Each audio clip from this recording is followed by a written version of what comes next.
নমস্কার কৃষ্ণপ্রেমী গুণী শ্রোতাজনেরা আপনাদের আজ শোনাব সৎসঙ্গের সুদূর প্রভাব সম্বন্ধে। তা একটি গল্পের মাধ্যমে আপনাদের শোনাব। গল্পটি আপনারা মন দিয়ে অবশ্যই শুনবেন। অনেক দিন আগে এক গভীর জঙ্গলে একদল ডাকাতের একটা আস্তানা ছিল। ডাকাতদের যে বুড়ো সর্দার ছিল, সে সবাইকে বলতো, ভাই সব, যেখানে সৎসঙ্গের কথা হবে সেখানে কোনোদিন যেও না, তাহলে তোমাদের কাজ পণ্ড হয়ে যাবে। কোথাও গিয়ে যদি দেখো সেখানে সৎসঙ্গ হচ্ছে, তাহলে আচ্ছা করে কান দুটো গামছা দিয়ে চেপে বেঁধে নেবে। কোনো ক্রমেই যেন সৎসঙ্গের কথা কানে না ঢোকে।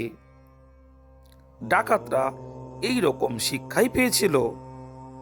একদিন তার দলের এক ডাকাত কোথায় যেন যাচ্ছিল।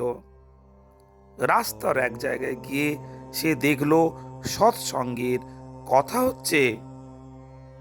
গন্তব্যে যাওয়ার ওইটি একমাত্র রাস্তা ছিল।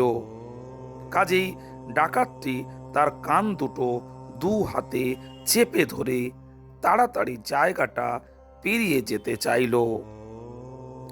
হঠাৎ তার পায়ে একটা কাঁটা ফুটল। সে তখন কোনো রকমে এক হাতে কাঁটাটি ছাড়িয়ে কানটা চেপে আবার চলতে লাগলো। ওরই মধ্যে সে একটা কথা শুনতে পেল। কথাটা হলো, দেবতাদের ছায়া পড়ে না। এর কিছুদিন পর একবার ডাকাতরা রাজবাড়িতে ডাকাতি করেছে। রাজার গুপ্তচরেরা নানা দিকে ডাকাতদের খোঁজে বেরিয়ে পড়ল। একজন গুপ্তচর জঙ্গলের মধ্যে একটা ভাঙা মন্দির দেখতে পেয়ে ভাবল, ডাকাতরা নিশ্চয়ই এর আশেপাশে আছে। ডাকাতরা তো মা কালীর পুজো করে, তাহলে সেই দেবীর মন্দির এটাই।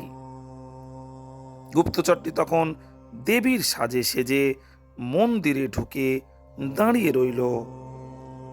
দৈবক্রমে সত্যি সত্যি সেদিন ডাকাতরা মা কালীর পুজো দিতে মন্দিরে এলো। মশাল জ্বালিয়ে নৈবেদ্য সাজিয়ে প্রতিমার সামনে রাখলো। দেবী তখন রেগে গিয়ে বলতে লাগলো, তোরা রাজবাড়িতে ডাকাতি করে টাকা কড়ি ধনরত্ন সব নিজেরা খেয়ে ফেললি, আমার পুজোয় কিছু লাগালি না, আমি তোদের শেষ করে দেব। ডাকাতরা এই কথা শুনে ভয়ে কাঁপতে লাগলো। তারা কাঁপতে কাঁপতে বলতে লাগলো, মা, আমাদের ক্ষমা করো, আমরা ধুমধাম করে তোমার পুজো করব। তারপর ডাকাতরা ধূপ দীপ জ্বালিয়ে আরতি আরম্ভ করলো। তাদের মধ্যে যে ডাকাতরা সেদিন সৎসঙ্গের কথা শুনে এসেছিল, দেবতাদের ছায়া পড়ে না, তার মনে পড়ে গেল। সে হঠাৎ বলে উঠল, এ তো দেবী নয়, দেবীর তো ছায়া পড়ে না, কিন্তু এর তো দেখছি ছায়া পড়েছে। এই কথা শুনে ডাকাতরা লাফিয়ে পড়ে গুপ্তচরকে ধরে ফেলল। তারপর বেদম প্রহার লাগালো। সে বেচারা মারধর খেয়ে কোনো রকমে পালিয়ে গিয়ে প্রাণ বাঁচালো। ডাকাতরাও সে যাত্রায় বেঁচে গেল।